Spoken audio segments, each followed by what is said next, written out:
Magandang araw sa ating lahat mga boxing fans saan mang panig ng mundo. Ang bakbakan o labanan na ating tatalakayin ngayon, ito pa sa pagitan ni Keishon Davis kontra Jermaine Ortiz. Fight schedule nito, January 31, 2026, nagaganapin sa Madison Square Garden, New York, United States of America. Sa labanan na ito tayo ay maghahayag ng sarili nating fight prediction, comparison at analysis ng kung saan nun pa po lamang sa ating gagawing comparison. Detalyado na inyong malalaman kung saan niya ba naging yamado, saan naging dihado itong mga maglalaban. Inaanyahan ko rin po kayo na panoorin ang buong video bilang karagdagang kaalaman para sa atin ng mga boxing fans at marami rin po kayo makukuha mga basihan na posible makapagbibigay influensya sa inyong magiging desisyon dito po sa naturang suntukan. Bagamat anong sports PH po ay naghahayag ng prediction mga idols, nasa inyo pa rin po ang huling desisyon. Bago natin to simulan para po sa mga boxing fans na bago po lamang napadpad dito sa ating munting channel, inaanyayahan ko po kayo na sana suportahan po niyo sa pamamagitan po ng pag-subscribe, like, and share.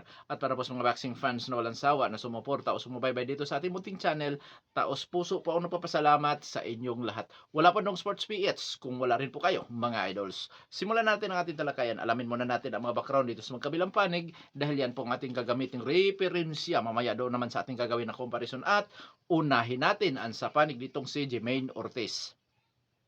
Bilang isang professional boxer may impresibong kartada itong si Ortiz, 20 wins with 10 wins coming by way of knockout, may 2 talo at 1 tabla. Sa kanyang 2 pagkatalo, sa puntusan lang po ito natatalo. Sa ngayon may edad ito na 29 anyos, height 5 foot and 8 inches na may reach na 69 inches. Orthodox ang original na stance dahil itong mga idol si Jermaine Ortiz ay nagsuswitch stance po yan. Knockout ratio naman niya is 50%. Last fight, August 23, 2025, nakasagupa si Amburex Bautista. Panalo by third round technical knockout si Jermaine Ortiz. Eksperyensya o karanasan naman itong si Jermaine Ortiz mga idols. Ito po ay dating lumalaban sa amateur boxing na may impresibong kartada sa amateur fights na umaabot sa 100 wins with 14 losses. At ang mga patimpalak na kanyang sinalihan ay naging second place siya sa Golden Gloves National, second place ulit sa Olympic Trials. Mga nakasagupa niya sa amateur boxing, katulad ito Pomo Lopez at Jeron Bots Inis. Ngayon sa kanyang karanasan naman as a professional boxer, mga idol, minsan na itong naging world title challenger sa WBO ni Teofimo Lopez. Talo itong si Jermaine Ortiz by unanimous decision. Nakasagupa din ni Jermaine Ortiz noong 2022, si Jamil Hiring at si Vasily Lomachenko. Oo. So natalo si Jermaine Ortiz kay Lopez at kay Vasily Lomachenko mga idols. O yan po mga tumalo sa kanya. Ibig sabihin, hindi po mga basta-basta ang mga tumalo at nakalaban din nitong si Jermaine Ortiz na kung saan yan po ang magsisilbi nating basihan kung gaano siya ka-eksperyensyadong opponent mga idols para kay Keishon Davis. So ngayon mga idol, dadako naman tayo sa skill sa taglay-taglay nitong si Jermaine Ortiz. Para sa Dong Sports PH, ito po ay all-around boxer. Halos lahat ng galaw mayroon. Pressure, defensive, brawler, counter-puncher style. Na kung saan mga idol bilang isang all-around boxer, may galing o may husay ito pagdating po sa teknikalan na suntukan. Mga kalkuladong galawan, footwork, kakayahan sa pagpapanatili sa distansya, side to side, in and out, moving around. Taglay nito ang liksi sa pagbato ng mga kombinasyon. Heavy-handed or madidiin kung bumato ng suntok. Timing at accuracy.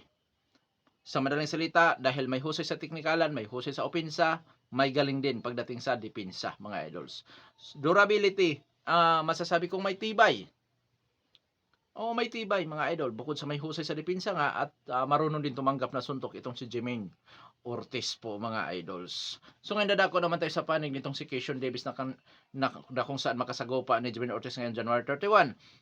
So si Keishon Davis tayo, sa kay Keishon Davis tayo. Keishon Davis bilang sa professional boxer na impresibo kartada po yan, 13 wins with 9 wins coming by way of knockout undefeated, may edad 26 anyos, height 5 foot and 9 inches na may reach na 70 inches, orthodox ang stance, knockout ratio 69.23%. Last fight, February 14, 2025, nakasagupa si Dennis Berinchik, panalo by 4th round knockout itong si Keishon Davis.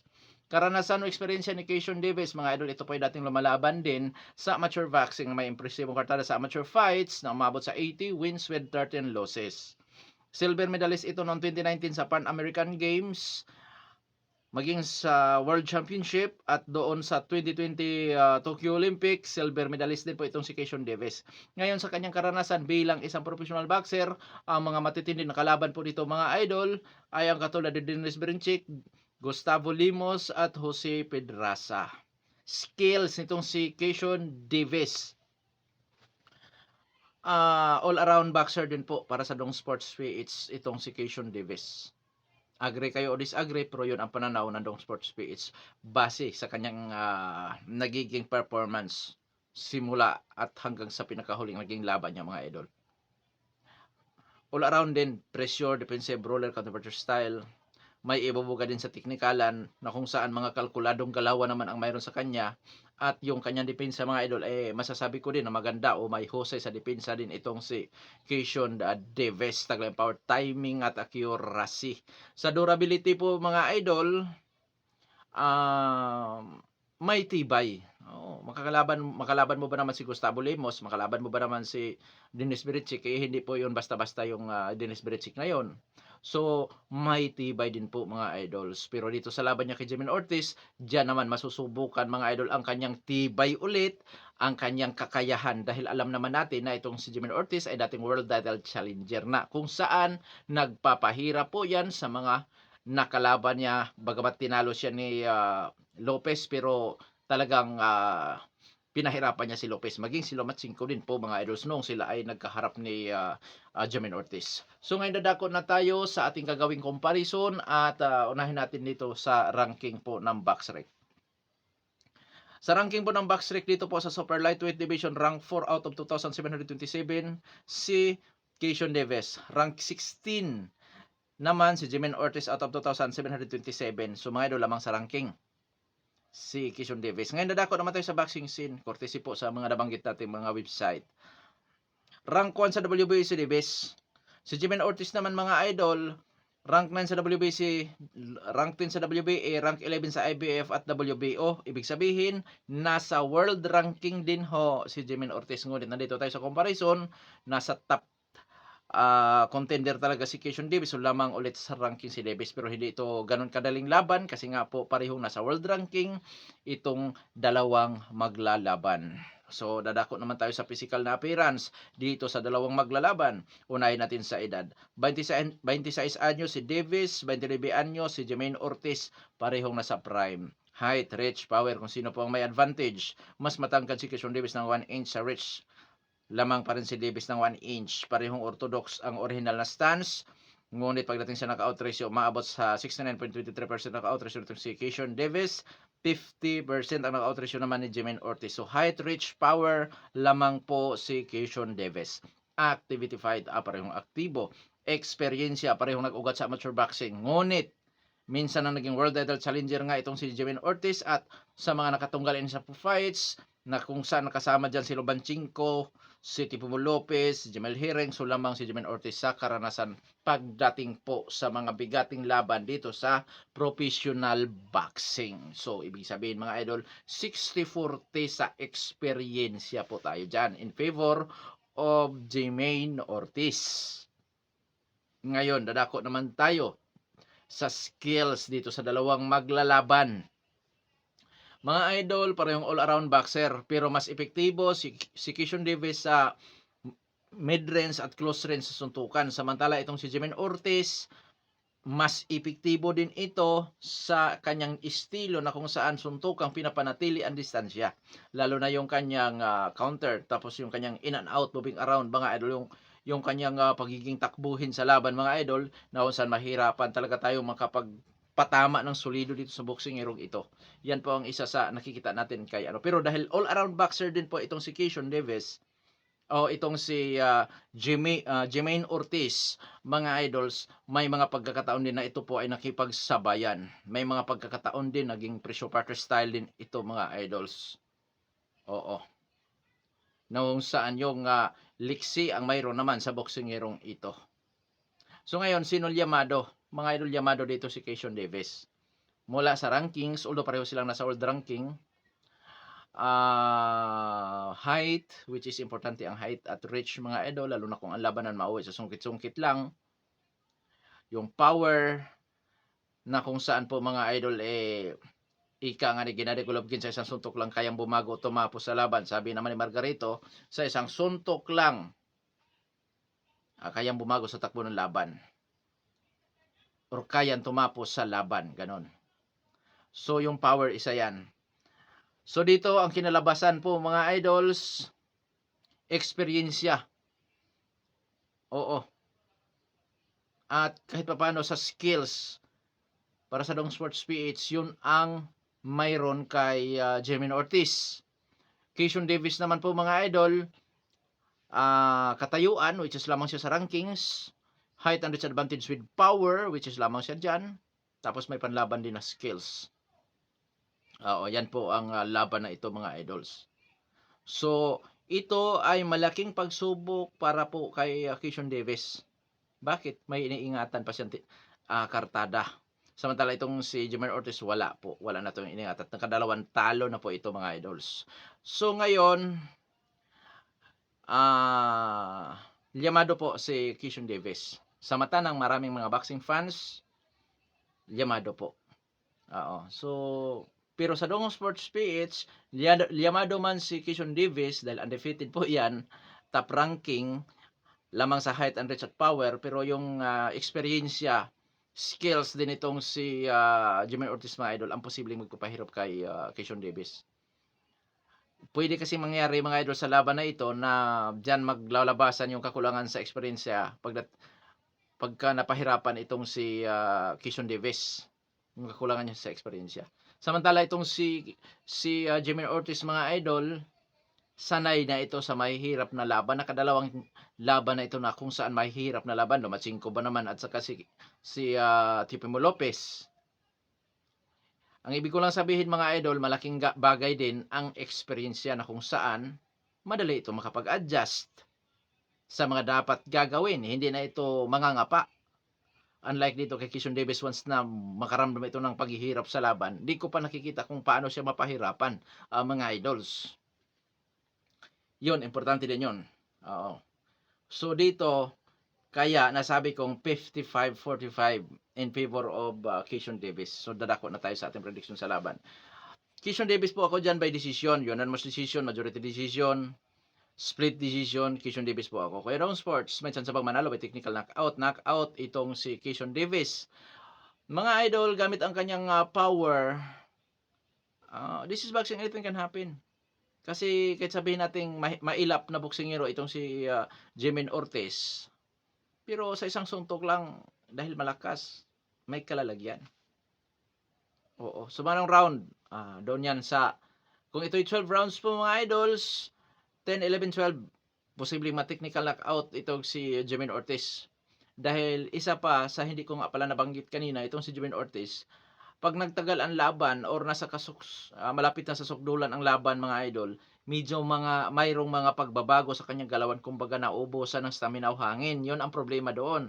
Pero yan naman po mga idol ay madaling maapula, madaling mapunuan.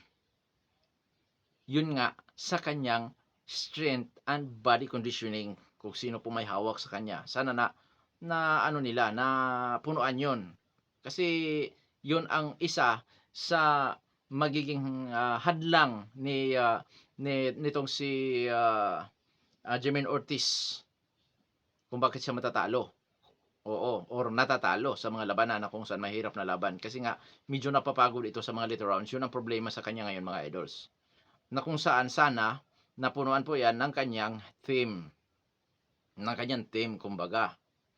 So, ngayon mga idols, sa panig naman tayo ni Jermaine Ortiz, kasi nga pumabor ang Dong Sports PH kay Keishon Davis. Sa panig naman ni Jermaine Ortiz mga idol, gamit ang eksperyensya, gamit ang skills, at siyempre hindi naman to bastang kalaban din dahil nasa world ranking din mga idols. Rank 16 sa BoxRec. Tapos naka-ranking ito sa 4 major title belts, so hindi bastang kalaban po yan. Decision din by Jermaine Ortiz. Gamit yung kanyang skills at experience. Pwedeng ma-outbox dyan si Keishon Davis. So, decision. Posibleng mananalo din itong si Jermaine Ortiz mga idol. Gamit nga yung experience, skills, at kahit papaano madidiin din ito kung bumabato na suntok, pwedeng ma-outbox nga si Keishon Davis. At maaring magtatanong kayo sa panig naman nitong si Jermaine Ortiz kung may kakayahan bang knockout ito. Mga idol, this is boxing, anything can happen at may 50% knockout ratio po yan, may skills, experience. Once na magawa ni Jimmy Ortiz na ma-outbox itong si Keishon Davis po mga idol, may tendency na ma-technical knockout din yan sa later rounds. Mga magsimula sa round 7 to 10. O kung ito ay 10 rounds, nasa 7 to 9, ganyan. Posible niyang magawa yan. Lalo na't may mga kakulangan nga sa experience niya. Itong si Keishon Davis. Hindi nakataka-taka mananalo yan, may technical knockout. Knockout din po mga idols. Pero yun nga, sa laban na ito, di rin ako medyo napaisip din po ako mga idol kasi parang delikado sa tabla to. Dahil ang laban na ito mga idol lalo na halos pareho ang skills. May mga parehong talentado itong dalawang maglalaban. Delikado rin to sa tabla mga idols. Kaya kaabang-abang na laban to ngayon. Ma-action to mga idol, kung tutuusin ma-action to. Oo, expected to na ma-action na laban. Kasi itong si Keishon Davis talagang lumalaban dito na sa bayan. Kaya maganda, masusubukan din ngayon itong si Keishon Davis mga idol kung handa na ba talaga siya na mapapalaban siya sa world title bout. O yun ang pinaka-purpose diyan, kung siya na ba ay handa talaga dito sa laban na to. Kasi or handa na siya as world title contender. Kasi pagkasunod nito mga idol, kung sino ang nanalo kay Teofimo at Shakur Stevenson, may tendency na isa sa kanila ang pwedeng or ang manalo dito ang pwedeng magiging world title challenger o mandatory contender kasi nga rank 1 na sa WBO si Keishon Davis. So ibig sabihin mga idol, kung sa panig ni Davis, ito yung kanyang paghahanda mga idols. Sa panig naman ni Jimmy Ortiz, kung siya po ang mananalo,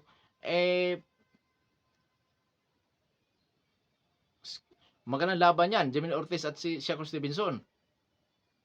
At maaaring Teofimo Lopez o itong si Teofimo Lopez at saka itong si Jimmy Ortiz sa rematch. Kasi nung una para sa Dong Sports PH, mas lamang pa sa mga patama si Jimmy Ortiz.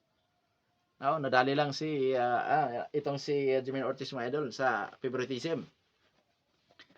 So abangan natin, magandang laban to. Hanggang dito na lamang ito pa ng Sports PH. God bless po sa ating lahat.